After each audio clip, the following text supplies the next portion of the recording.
বাজেটে ভরসা বলে একটি প্রকল্প রাজ্য সরকার শুরু করেছেন।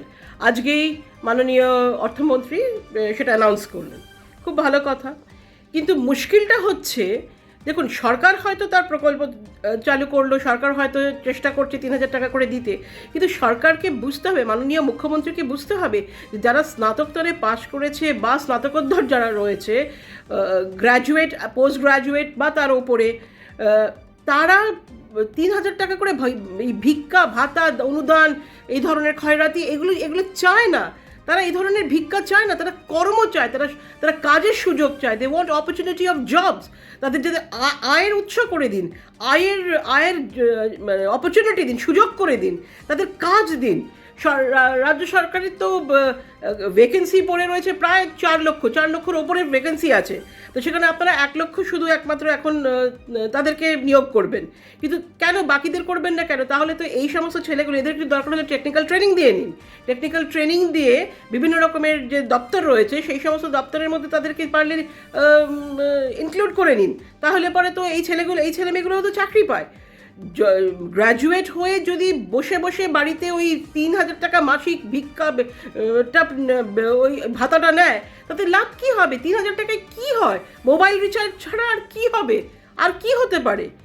সরকারের কাছে আমাদের রিকোয়েস্ট, মাননীয় মুখ্যমন্ত্রীর কাছে আমাদের রিকোয়েস্ট, মাননীয় অর্থমন্ত্রীর কাছে আমাদের রিকোয়েস্ট, যে ছেলে মেয়েদের চাকরির সুযোগ করে দিন।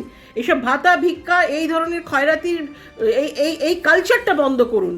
দয়া করে এই ভাতা ভিক্ষা, এই সমস্ত খয়রাতির কালচার বন্ধ করুন। মানুষকে আয়ের সুযোগ করে দিন, ছেলেমেয়েদের, যুব সমাজকে আয়ের সুযোগ করে দিন, চাকরি দিন। আদারওয়াইজ তাদেরকে বিভিন্নভাবে আয়ের অপরচুনিটি, অর্থ উপার্জনের অপরচুনিটি, এই সুযোগগুলো করে দিন। বাংলায় এমন ব্যবস্থা করুন যারা তারা নিজেদের চাকরি, নিজেদের ক্ষমতা, নিজেদের যোগ্যতা অনুযায়ী তারা নিজেদের চাকরি খুঁজে নিতে পারে, আয়ের উপার্জন করতে পারে, ব্যবসা করতে পারে। এই ধরনের বিভিন্ন প্রকল্প চালু করুন। স্টার্ট আপ করুন। রাজ্য সরকারের তরফ থেকে যদি বিভিন্ন স্টার্ট আপ প্রোগ্রাম তৈরি হয়, তাহলে যারা ধরুন ভাবছে ব্যবসা করবে, ছোটোখাটো ব্যবসা শুরু করবে, বা যে ধরনের হোক, নতুন ধরনের ভেঞ্চার এন্টারপ্রেনার্স যারা, এই সমস্ত যারা গ্র্যাজুয়েশন করেছে, তারা তো বিভিন্ন টেকনিক্যাল দিকে গিয়ে they can be good entrepreneurs.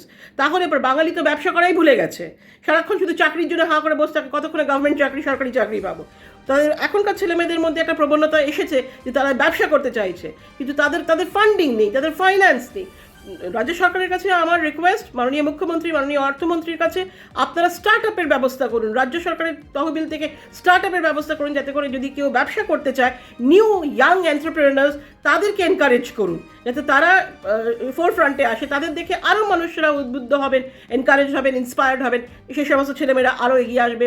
ফলে ব্যবসায় বসতি লক্ষ্মী, ব্যবসা করুক মানুষ, ব্যবসা করুক, আয়ের উপার্জন তৈরি করে দিন। ভাতা ভিক্ষা খয়রাতি, এই সমস্ত দান অনুদান, এই সমস্ত দিয়ে কোনো লাভ হয় না, বরং তাদেরকে আয়ের উপার্জন করে দিন। 3,000 টাকা ইজ নট এনাফ। 3,000 টাকা দিয়ে তারা কী করবে? এটা কি তাদের সংসার চলবে? তাদের ফ্যামিলি চলবে? তারা তাদের জীবন জীবিকা চলবে 3,000 টাকা দিয়ে? ঠিক আছে, সরকার একটা প্রকল্প করেছে, সাধুবাদ জানাই তাকে, কিন্তু তাদেরকে চাকরির ব্যবস্থা করে দিন। চাকরির উপার্জন, আয়ের উপার্জন, এই সমস্ত বিভিন্ন ব্যবস্থা, বিভিন্ন সুযোগ করে দিন, যাতে করে তারা নিজেদের জীবন নিজেরা চালিয়ে নিতে পারে। তাদের এই খয়রাতি, এই সমস্ত দান ভিক্ষা, সরকারি প্রকল্পের প্রয়োজন না হয়, সেটাই তারা চায়। তারা পড়াশুনো শিখছে এই ধরনের ভিক্ষা পাওয়ার জন্য নয়, তারা পড়াশুনো শিখেছে, নিজেদেরকে এডুকেট করেছে চাকরি পাওয়ার জন্যে, বিভিন্নভাবে উপার্জন করার জন্যে, আয়ের সুযোগের সদ্ব্যবহার করার জন্যে। আমাদের স্টেটে সেটা দরকার, রাজ্যে তার ব্যবস্থা করে দিন, তবেই তারা খুশি হবে। এই সমস্ত ভাতা ভিক্ষাতে তারা খুশি হবে না, আমার তো মনে হয় না কোনো শিক্ষিত ছেলে মেয়ে খুশি হবে। তারা বলবে আমাদের চাকরি দিন, আমাদের আয়ের উপার্জন করে দিন, সুযোগ করে দিন, স্টার্ট আপ কোম্পানিজ দিন, যাতে নিজেরা করতে পারে, সেলফ সাফিসিয়েন্ট হতে পারে, তবে গিয়ে সেই সমাজ উন্নতি করে। শুধু তো এই খয়রাতি বা শুধু এই ধরনের অনুদান, তারপরে এই সমস্ত ভিক্ষা ভাতা, এই সমস্ত দিয়ে কখনো সমাজের উন্নতি হয় না।